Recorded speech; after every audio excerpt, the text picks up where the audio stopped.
welcome back to another week of Techy Tuesday. Today we're going to continue talking about how we can further customize our KW agent websites, and today we are going to focus on our featured properties. So when you go to your site, right below the search bar, you have the option to add in a dynamic MLS poll of properties. So I'm going to show you guys how you can edit this section and decide what parameters are around these properties, as well as how to feature your own properties, which will be right here front and center. So in order to add this in and make sure that it is polling the way that you would like it to, we are going to jump back over to command. From command, we are going to select the tab on the left side at the very bottom, which is going to be our website section. Once you are in there, you're going to select settings up at the top, and you're going to choose the option here for edit my website.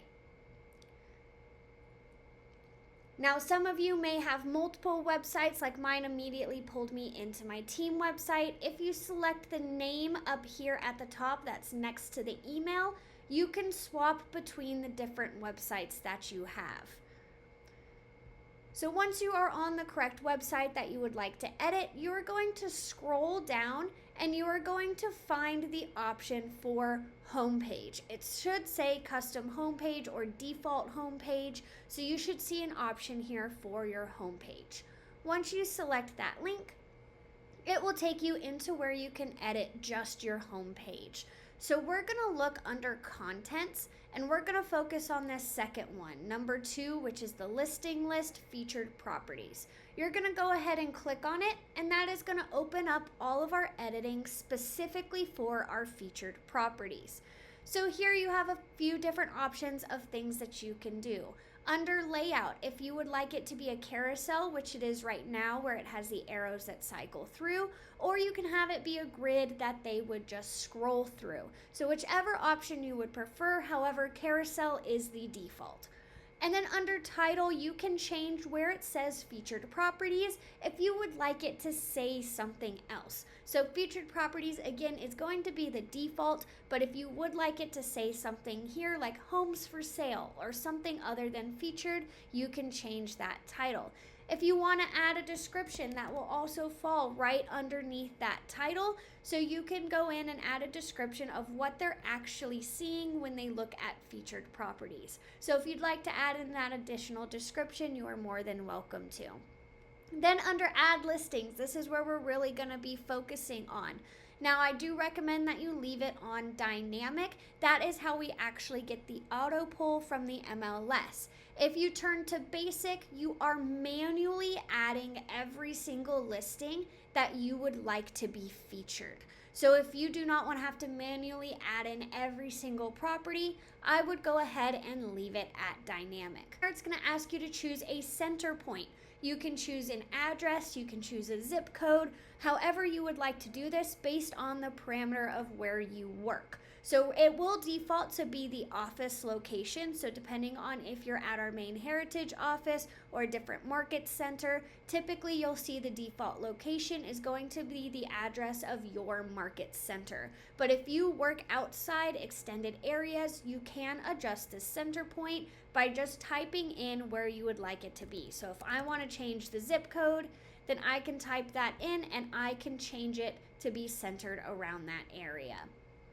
You can also select the option to show only properties for this state. So you can turn that on if you would like.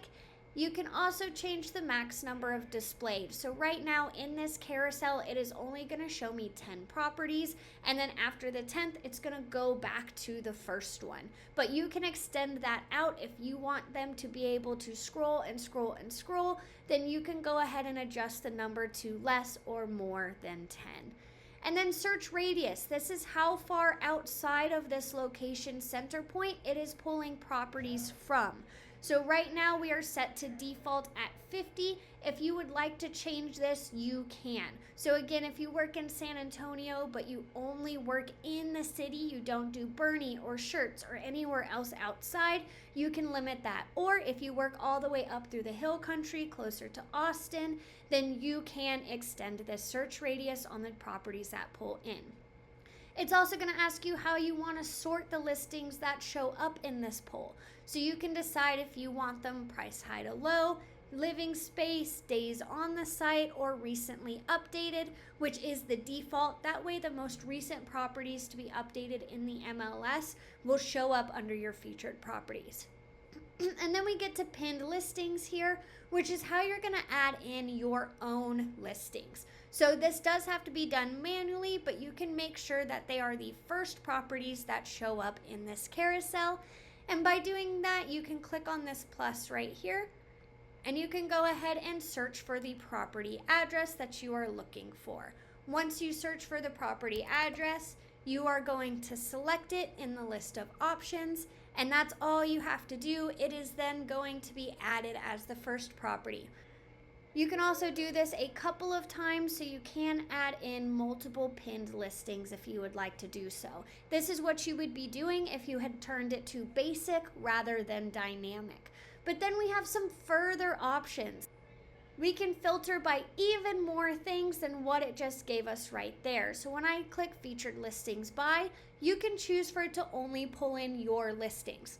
This will be an auto pull. The one thing about it though is if you select that option, it will not pull in other properties from the MLS. So if you do not have a large listing bank, you may want to consider not turning that on and just manually pinning your properties when they become available. You also have the option to show only properties that are for your market center. So if I only wanted to show KW Heritage properties, I could select that option. So that's under featured listings by. Our other option here is filter listings. So we can decide here from listing categories what types of properties are being shown, whether it's showing only active or potentially coming soon properties. If you only want to show residential, or if you work in other areas, you can show lots and land, or anything else. If you do rentals, you can maybe show apartments. So you can decide what property types, and then they give you all these other options of ways that you can filter the listings. So you can fill that in as much or as little as you would like to, and that will dictate some of how these properties get pulled in. And then our last options here are call to action. I always leave this at none, but you could have the option to have a link here and send them to something else, or we're gonna display or hide the module. If you decide you do not want featured properties to show up at all, you could decide to hide that section from the home page so that it does not show up. But that is all of the changes that you can make. So once you have gone through and set all of these filters the way that you would like them to be, you're gonna select publish, and once you see a green success button show up on your screen where it tells you that your changes have been saved, then you are good to exit out of the editor. If you have additional questions on how this works, please let us know, but until then, I'll see you guys next week.